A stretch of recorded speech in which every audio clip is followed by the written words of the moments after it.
Towns and villages you did not know were cursed. This is on Beyond Science TV. Well, there's a lot of ways that can happen. For example, if a saint comes to a town or a village and he's turned away, that village will be bringing upon itself distress and very bad luck. We've known of villages and towns here in Greece that has happened to, and it turned out that there was no one, after a couple of years, left living in the town. Now, there's other ways, of course, as well. For example, people doing various magical incantations. That does not bring in good spirits at all. Now, haunted or cursed places where strange supernatural phenomena take place, typically the foundation of a vast assortment of novels and movies in the horror genre that exists today. Now, as I'm reading this to you, I want to tell you exactly what happens. This is a true fact. We all know about the Battle of Marathon between the ancient Athenians, the ancient Greeks, and the Persians that took place about 490 BC. It was in the plain of Marathon, just off the sea in a bay. You all know about the Marathon Run, that's where it came from. That battle took place in the month of September. The Spartans didn't come to help the Athenians because the Spartans had their religious holiday. The Spartans, as we know, had a Hebrew past. They'd never ate pork, and that was their month of Rosh Hashanah. If you read the Maccabees in the Old Testament, it's very well confirmed in there that the Spartans were Hebrews of the line of, they were the descendants of Abraham.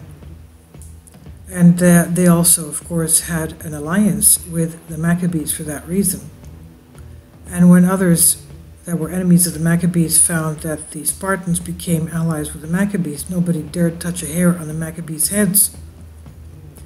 Now, what happens in September, just about every year since then, people who live in the areas of we go down there for fresh fish. You know, there's beautiful fish taverns there. You sit by the sea.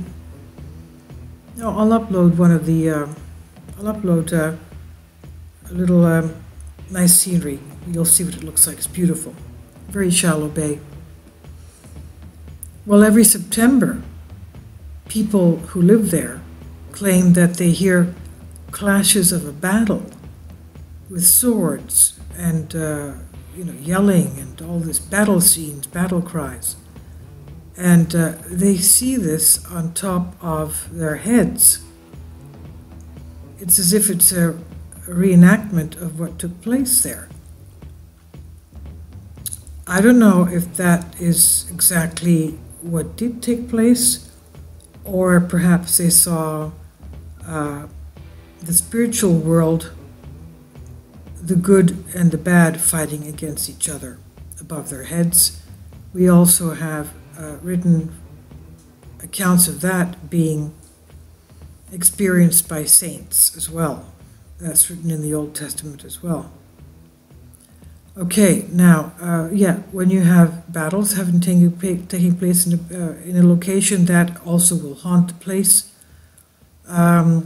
Now, from going back to this article, from novels like Stephen King's Salem's Lot to the film classic like Sam Raimi's The Evil Dead, the plots of scary fictional tales with this kind of common theme are sometimes even set in towns and villages that actually exist in the real world, and these existing locations are believed by many to be haunted by ghosts or cursed by powerful and malevolent unearthly beings, because there are many chilling accounts of allegedly real hauntings and tragic events involving these old towns and villages, and it's not surprising that they are used in fiction to maximize the story's potential to horrify and terrorize its audience. The Al Jazeera Al-Hamra, once a prosperous fishing village located on the northeastern edge of the United Arab Emirates, Al Jazeera Al-Hamra used to be filled with antiquated houses that date back to ancient times and was once an active coastal area where various trade transactions took place. But for some reason, around 1968, the residents of the village collectively abandoned their homes. Today, while many of these previous inhabitants still have ownership over some of the land in the village, very few of their descendants continue to live there. It was around the 1960s when rumors of Al Jazeera al-Hamra began being haunted started to gain ground around United Arab Emirates citizens. Many believe that the village is home to several jinns or genies, that is, demons, supernatural creatures in Arabian and Islamic mythologies. And these jinns in particular are malevolent beings that feed on human flesh. Because of the dark tales surrounding the village, it's a popular tourist spot for those who enjoy ghost hunting and thrill-seeking. While some residents in the area discourage the nocturnal visits of strangers, many locals have also reported sightings of these jinns and have shared their stories with others. Number 2, the Cinto Saltos. Located in the rural region of Rio Negro, the city of Cinto Saltos is also notoriously known as the City of Witches, due to reports of the rampant presence of black magicians, necromancers, and witches in the area. One infamous story about this old city involves its large cemetery, where a body of a 12-year-old girl was supposedly found while workers renovated the area. Despite the fact that the girl was dead for around 70 years, the girl's body is well preserved due to mummification. Some even say that her body was tied to her coffin, leading superstitious residents of the city to suggest the girl was used as a sacrifice in the occult ritual conducted by one of the hidden covens in the city.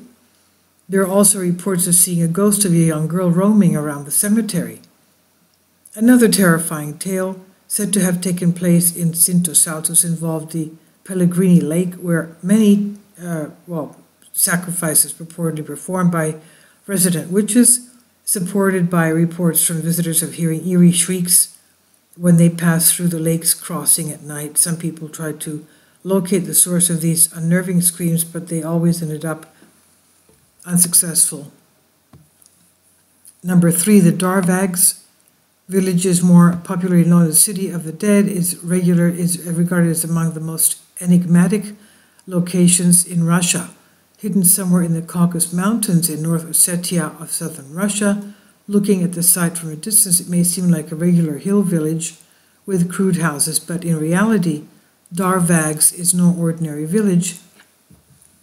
It's actually the ancient necropolis built around the Middle Ages.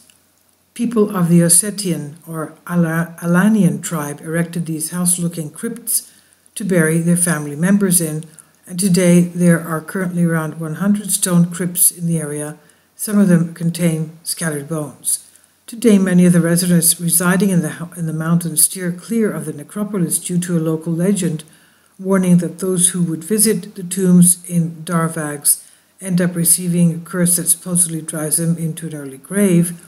It also does not help that the area is covered with fog most of the time, adding a spookier feel to the gravesite. Number 4, the Canewdon. Located in East Anglia, Canewdon is often referred to as the witch country of England, as there are a lot of unverified superstition tales around the village, particularly about witchcraft. There was once a prophecy made by a famous cunning man from the 19th century named James Murrell about Canewdon, saying that the area would be doomed to be infested with witches forever. And this makes sense in a way, since the village has been the subject of witch lore since the 16th century. There's also a legend which states that each instance that a stone drops from the tower of St. Nicholas Church, a witch will perish only to have another take her place. Another legend claims that should a person run counterclockwise around the church or one of the tombs found in this country yard during Halloween, ghost witches or even the evil one would appear. More than the legends, it's already really tragic about the village of Canewdon was the fact that it was the site of many witch trials and the punishment that they were executed with, that resulted in the suffering and demise of many people during the 16th, 17th centuries. Among the more notable magicians who came from Canada include George Pickingill, a black magician heralded as one of the world's primary authority on witchcraft and Satanism during the early 20th century. Number 5 is the Yarumal. The municipality of Yarumal in the Antioquia Department of Colombia has the unfortunate reputation of having an alarmingly large portion of its population suffer from the neurological curse of dementia. Out of 5,000 of its villagers, it has been determined that half of them will develop early onset Alzheimer's disease, with some of them getting afflicted with the neurological disease even before they hit 40 years old. As for the reason why so many of the residents in Yarumal are fated to suffer the affliction of dementia early in their lives, scientists have determined that a genetic mutation causing the disease can be tracked back to a Spanish conquistador who arrived in the region sometime in the 17th century. The mutation is referred to as E280A and can be found in the 14th chromosome of the gene. While suffering from Alzheimer's disease is not fate that should be wished on anyone, there is a silver lining in the fact that many of the residents in Yarumal have this particular genetic mutation. Researchers believe that the people of Yarumal are the key to finding a permanent and effective cure to dementia, which is why the mountain village today also serves as a large laboratory where the condition of the villagers are thoroughly studied. Number 6, the Bangar. Regarded as the most haunted site in India, the ruins of the city of Bangar in Rajasthan, India, was once a stronghold of the Mughal Empire during the 16th century until the empire weakened by the 19th century. However, it was the famine of 1783 that drastically diminished the human population of the city, and since then Bangar has remained largely uninhabited. The fort of Bangar is full of temples and palaces, but despite its breathtaking sights, the city today is nothing more than an abandoned ghost town.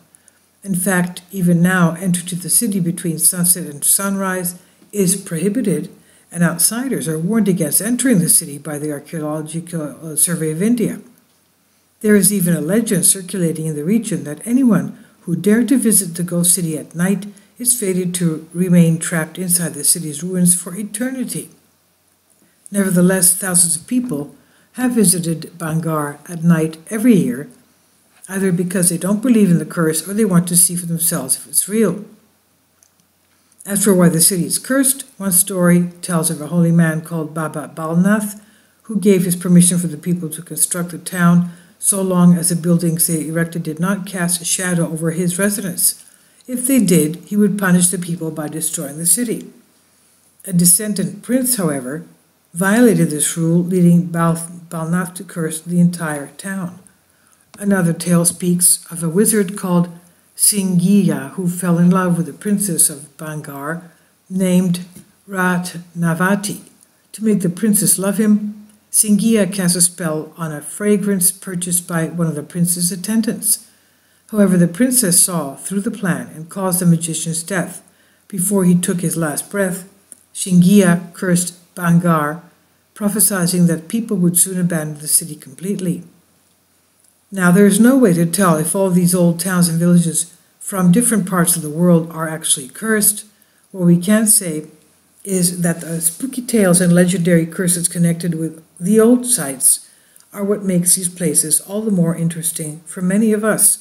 This is why many of us go out of our way to see them for ourselves, because they infuse a little fear, strangeness, and mystery into our normal lives.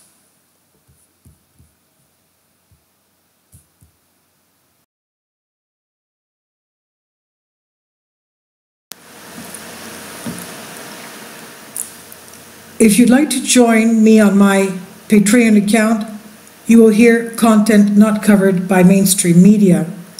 These riveting stories will be based on my research, and I will state my opinions and give my personal insight on diverse and controversial subjects and world events not covered by mainstream media, and not supported by YouTube guidelines.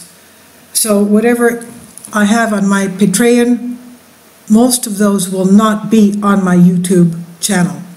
Please consider becoming a member today. More of the most significant and important videos will be on my Patreon channel. Your support helps me to continue my research and keeps this YouTube channel alive. And we depend on your support, your generous charity, because we help economically challenged families here in Athens, Greece, in Kapota, and we also help the young generation with university tuition and the community around our church. Thank you.